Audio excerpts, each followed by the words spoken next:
So good morning, and thank you to the organisers for the opportunity to present some work here today. And also thank you for the Scholar Award, which is a great honour to receive. I'd like to talk about our work on the molecular characterisation of immune checkpoint inhibitor-associated renal allograft rejection and its overlap with the native kidney acute interstitial nephritis. And I have no disclosures to make. So the background to this study really was that immune checkpoint inhibitor therapies have improved survival in a number of malignancies, and it's likely that these therapies are going to become more common over time. However, due to immune stimulation, autoimmune and other adverse events have been shown to be associated with these therapies. And in particular in the kidneys, we see ICI-related acute interstitial nephritis and also ICI-related acute T-cell-mediated rejection. So this was one of our first cases of ICI-related acute interstitial nephritis, and it was noted at the time that it's largely a mononuclear interstitial infiltrate with mononuclear tubulitis, somewhat similar to the infiltrate that we might see in T-cell-mediated rejection. And whilst there is some overlap, it's felt that there's a bit of difference between non-ICI-related drug AIN in that we have a slightly more mixed population, and in particular we often see more eosinophils in these cases. In addition, we're also starting to see ICI-related TCMR cases, and so what we felt was important was to see if there was a way of molecularly characterising these to see if there were any similarities or differences. So the methods that we used were to use nanostring encounters 770 gene pan-cancer immune profiling panel, and we did this on 44 archival FFPE specimens. 18 of those were native, and they included ICI-related EIN cases, non-ICI-related drug EIN cases, and one case of ICI-related prosthetic GN.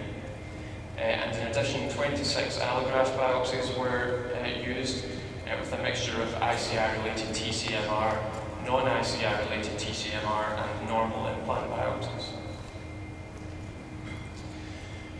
So looking at the whole 770 gene panel, we did some unsupervised clustering, which on this heat map you can see that the normal biopsies coded by the grey colour at the top all seem to cluster together. However, the non-normal biopsies were quite randomly distributed throughout this heat map. And in addition, when you do principal component analysis of this, you also see that distinct normal cluster, which is separate from the non-normal clusters, but there is quite a lot of overlap between those non-normal clusters. So we then decided to interrogate the differential gene expression between these different groups to see if there were any significantly upregulated genes. So this is a volcano plot showing the difference between non-ICI drug-related AIN and TCMR cases. So just to explain the volcano plot, each dot is a single gene.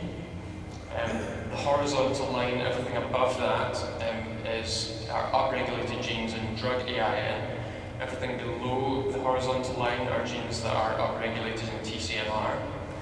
The y-axis is fold change, and the x-axis is the p-value, with the vertical dashed line representing the false discovery rate of 0.05, which we used for statistical significance. And what we found was that 138 genes seemed to be significantly upregulated in AIN, and these represented general inflammatory pathway genes and also genes related to eosinophil chemotaxis, B-cell dependent hypersensitivity, and neutrophils, which I guess we would expect given that slightly mixed inflammation. In addition, 23 genes were significantly upregulated or differentially upregulated in TCMR, and these included T-cell and monocyte genes and also transcription activation genes. So back to what I was saying earlier about the morphological overlap between some of these cases, we wondered if we could tell the difference between ICI AIN and non-ICI drug AIN and or TCMR. And what we found comparing ICI AIN with TCMR were there were no statistically statistically significant upregulated differentially expressed genes. And in addition, we couldn't tell the difference between ICI AIN or non-ICI related drug AIN. But one interesting area was that we found our ICI-related TCMR cases did have some differences from our non-ICI-related TCMR cases. So we can see that there are 96 genes in total that are upregulated in our ICI TCMR group. And these correspond broadly to the TNF superfamily, killer cell immunoglobulin-like receptor family, and several interleukins. Which suggests to us that it's a more generic and, if you like, non-specific response that the immune system is having here, which I guess is expected when you use these ICI therapies. Whereas 9 genes showed significant differential upregulation in our non-ICI TCMR cases, and again these included transcription factor and regulator genes, and also endothelial adhesion gene PCAP1. Looking at specific genes within the ICI pathway, we didn't find any statistically significant differences between the AIN or TCMR groups, whether the patient had received ICI therapy or not. And so in conclusion, what we feel we can see here is that ICI-related AIN appears molecularly similar to both non-ICI drug-related AIN and TCMR. That really mirrors the overlapping clinical and histological features that we see in these entities, and also potentially supports the consideration of anti-rejection type treatment for patients with ICI-related AIN. However, in contrast, ICI-TCMR appears to have a different molecular phenotype from traditional TCMR.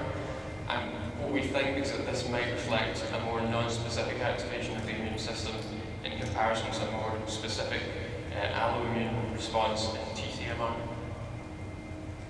So it just remains for me to thank my supervisors, Benjamin Adam and Michael Mingle, and our collaborators. We're keen to have more cases, if anyone in the audience has any, to add to our data set. So thank you very much.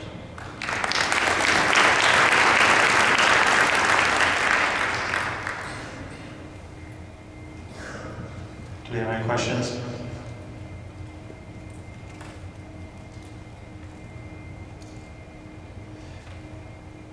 Do you see much in the way of differences in clinical outcomes, whether it's ICI-related TCMR versus regular TCMR? Well, so that particular case that I showed at the start, it was mentioned at rounds that it looked quite similar to TCMR. So this particular patient didn't respond solely to steroid therapy, and so the clinicians initiated anti-rejection therapy, and the patient did respond. So, I mean, that's one single case, but I guess it does raise the possibility that these might have a different clinical outcome or clinical treatment pathway. All right, thank you. Thank you. Our next presentation will be from Ivan John from Allograft.